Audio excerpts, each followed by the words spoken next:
close till I get up. Time is barely on our side. I don't wanna waste what's left. The storms we chase are leading us, and love is all we'll ever trust. Yeah. Hello दोस्तों, good morning. Welcome to my new vlog रवीने की मानला। शायद वो अच्छे होंगे, मस्त होंगे, मैं भी अच्छा हूँ, मस्त हूँ। तो आज तारीख 3 जनवरी और सुबह के अभी 8 बजे हैं और अभी मैं जा रहा हूँ खेत में चाय देने, क्योंकि कल से बैल आ गए हैं हमारे हल चलाने के लिए। और यहाँ पे डॉलर बांध रखा है। क्या कर रहा है डॉलर? तो मैं जा रहा हूँ खेत में चाय देने के लिए। बैल आ रखे हैं इखार बहाने के लिए। इखार अर्थात पहली बार जैसे कि हमने मिर्च बोई थी, तो उसके बाद खेत को कुछ महीने रेस्ट दिया जाता है, ऐसे ही छोड़ा जाता है। तो उसके बाद डॉलर आने के लिए कैसा हो गया राजी, ये देखो, ये देखो, आजा। खेत में आ रखे हैं बैल। जब हम खेती करते हैं उसके बाद अनाज होने के बाद हम कुछ महीने खेत को रेस्ट देते हैं, 3, 4, 5, 6 महीने तक रेस्ट देते हैं। तो उसके बाद जब फर्स्ट बार हल चलाना होता है तो उसे बोलते हैं हम इखार बहान। तो अभी मिर्च बोने का कार्यक्रम जारी है हमारे पहाड़ों में। फरवरी का महीना लगा है, तो अभी हम इखार बहा रहे हैं। तो अभी बारिश भी हो रही थी, तो मैं जा रहा हूँ खेत में चाय देने के लिए, क्योंकि छोटू तो हल चला रहे हैं, उनको ठंडा लग रहा होगा। तो मम्मी ने चाय बना दी, मम्मी ने कहा चाय दे के आ जा। तो उसके बाद मेरे को और काम भी करना है अभी, तो पहले चाय दे के आते हैं। और जो आज का मौसम है पूरा बादल लगा है और अभी 2 बार बारिश भी हो चुकी है। तो अभी मैं पहुंच चुका हूं खेत में। एक खेत से हल चला के दूसरे खेत में आ गए छोटू दा, और अब यहाँ पे चाय पीएंगे पहले, फिर उसके बाद ढिका निकालेंगे। तो तब तक मैं निकाल लेता हूँ ढिका, जब तक छोटू भाई चाय पीते हैं, क्योंकि बारिश हो गई थी तो भाई को ठंडा हो गया होगा, जाड़ लग गया होगा। तो अभी पहले मैं काटता हूँ ढिका, तब तक छोटू दा चाय पीएंगे। एक अरसान ये भी घूम रहा है, एक अरसान घर पे है, एक ये घूम रहा है। तो पहले छोटू दा दी शी ढिका काटते हैं, फिर मैं निकालता हूँ। ढिका निकालना बहुत टफ होता है, बहुत सारी समस्या होती हैं, क्योंकि चूहे का बिल भी होता है, जिसे बोलते हैं मुशाल भी होते हैं। तो पहले छोटू दा ढिका निकालना है। और मौसम देखो यार आज का कैसा हो रखा है।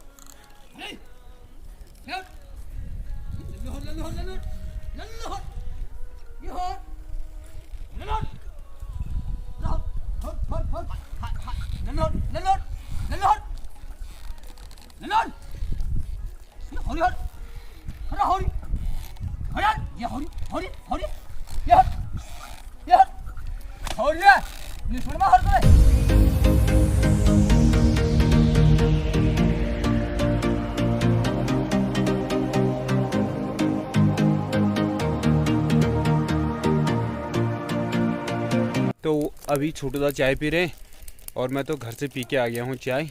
तो तब तक मैं चलाता हूँ हल।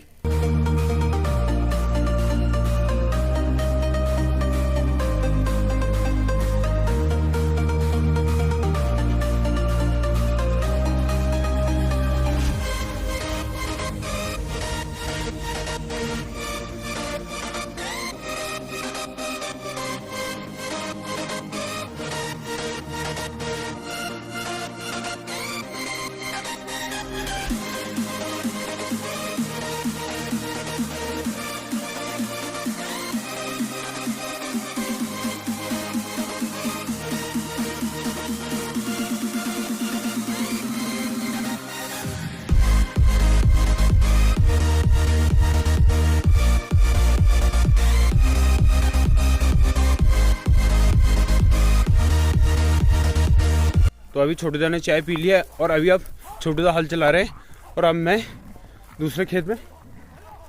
तो अभी अब मैं दूसरे खेत में आढ़े जगाने जा रहा हूँ। आढ़े क्या होता है कि जो उसमें झाड़ पात रहता है, उसके बाद जो उसमें कांटे रहते हैं, जो भी खरपतवार रहते हैं, उसको पहले कुछ महीने पहले निकाल लिया जाता है। तो उसके बाद वो सूख जाते हैं, फिर उसकी ढेर लगा के तो अभी हम उसको जलाएंगे, बस उसे ही आढ़े बोलते हैं। तो अभी अब मैं दूसरे खेत में आढ़े जलाता हूँ। तो पहले से क्या होता था कि जब हमारे गांव घरों में चहल पहल रहती थी, पलायन नहीं था, तो उस टाइम चहल पहल रहती थी हल चलाने की भी। बिल्कुल खेतों में बैल रहते थे, सबके अपने अपने, बिल्कुल होई चहोई हो, मतलब हल्ला गुल्ला खूब रहता था। तो आज के समय में गांव में ही आदमी नहीं है, पलायन हो चुका है, तो उसके बाद अब जो बैल भी हैं कौन पालेगा, क्योंकि घर में तो बुजुर्ग लोग रह गए। तो उसके बाद हमारे बैल तो शिमली से आते हैं, जैसे कि आपको पता होगा पहले वाले ब्लॉगों में मैंने बता रखा है। तो हमारे बैल शिमली से आते हैं।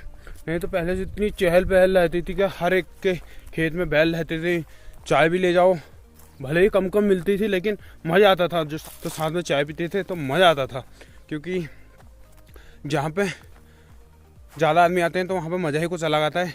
तो आज के समय में बस 2-3 आदमी रह गए खेत में, नहीं तो 4-5 आदमी खेत में रहते थे। कोई ढिगा खंदा था, कोई निशा खंदा था, कोई बल्द को हकेड़ता था। और उस ज़माने के बैल भी रहते थे, सफ़ेद बैल रहते थे, बड़े बड़े बैल रहते थे। उनके गले में इतने बड़े खंकर रहते थे, खंकरों का खड़मड़ा पड़ता था सुबह जब जाते थे। और उसके बाद उनके यहाँ पे सींग के वहाँ पे कौड़ी लगी रहती थी। कुल मिला के उस टाइम पे जानवरों की भी कीमत थी। अब पड़े बंद होने के बाद जानवरों की भी कोई वैल्यू नहीं रहेगी। अब बस हल चलाओ, बस छुट्टी भाई। तो क्योंकि उसमें क्या है कि जो हमारे पहाड़ में पलायन है उसके बहुत सारे कारण है। क्योंकि खेत में अगर साल भर 6-6 महीने मेहनत करते हैं, अगर उसके बाद भी जानवर जंगली जानवर नुकसान कर देता है तो उसके बाद मन नहीं लगता है।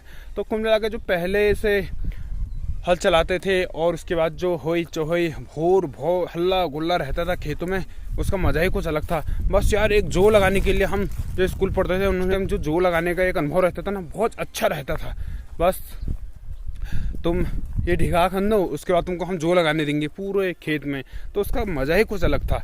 तो आज के समय में बस धीरे धीरे ये चीज़ भी ख़त्म हो रही है अब। तो अभी मैं दूसरे खेत में पहुंच चुका हूं और यहाँ पे अभी 2 अढ़े हैं, एक अढ़े ये है और एक अढ़े आगे है। तो मैं इनको जलाता हूँ, फिर बैलों ने इसमें आना है। तो दोस्तों 3-4 बार मैंने यहाँ पे अढ़े जलाया, वो जला नहीं क्योंकि सुबह बारिश हो गई है तो वो गीला हो चुका है अढ़े। तो अभी मैं थोड़ा पीरू ढूंढ के ला गया हूँ, तो अभी अब मेरे हिसाब से जल जाएगा। तो दोस्तों भारी मशक्क़त के बाद यहाँ पर मैंने अढ़े जला लिया है और ठंड भी हो रहा है, कुकड़ी भी गया हूँ ठंड से।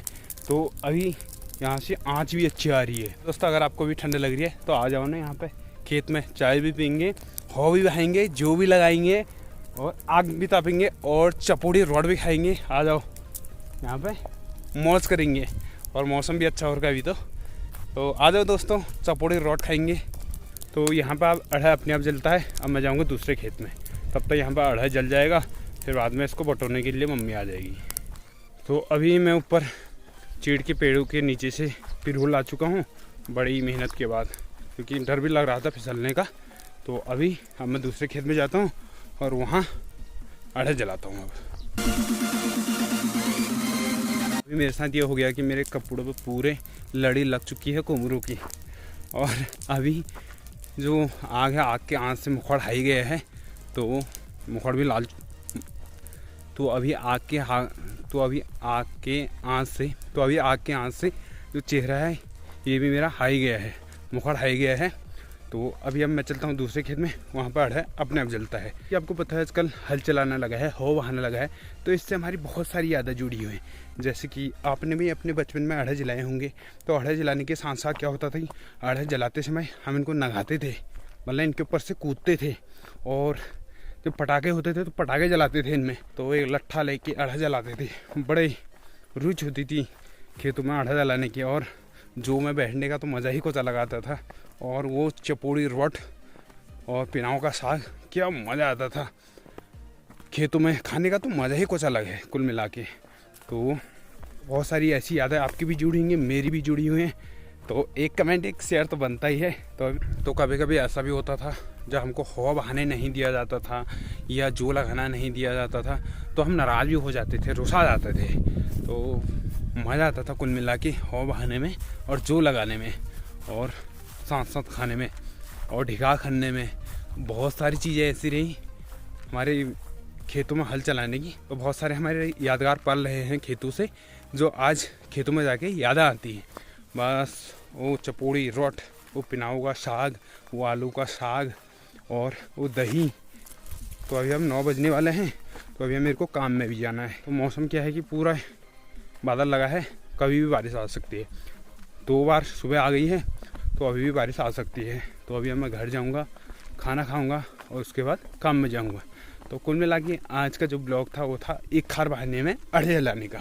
तो कैसा लगा ब्लॉग? अगर पसंद आए तो लाइक करें, सब्सक्राइब करें, शेयर ज़रूर करें। मिलता हूँ ऐसे इंटरेस्टिंग ब्लॉग के साथ, तब तक के लिए नमस्कार। प्रयाग मिर्च।